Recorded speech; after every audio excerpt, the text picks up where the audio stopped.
Clippings by Brett Williams, Chapter 15. Weeks have gone by since I was given the order to collect info for these dogs. I have approximately 200 customers. Spread that over 2 months, I get about 10 dogs a day, 5 days a week. I'm not a math person, but I think I'm close on the 200. 3 weeks in and I have a file started for each dog. That's 10 by 21, 6 weekends, carry the 9. There's a page number at the bottom of the page, 150.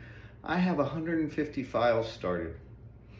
Going back and looking through them, I see that Molly Grebe has hamsters, kids who pull her tail, and a fun mouse toy from the cat who used to live there.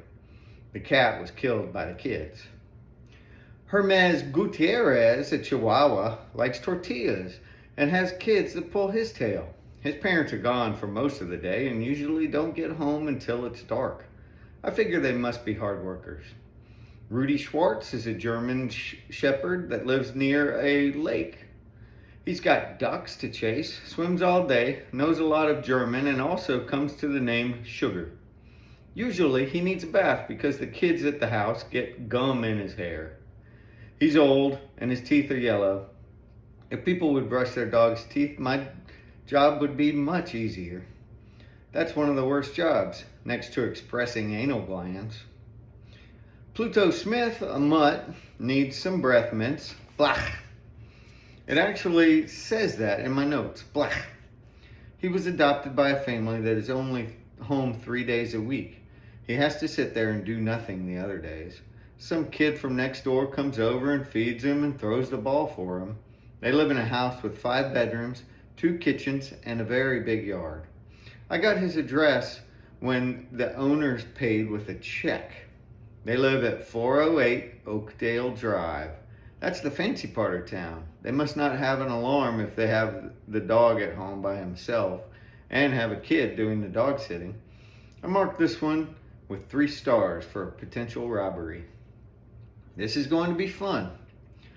A few parts of the book are sloppier than others. One page is filled with just doodles. I remember doing that after a few beers.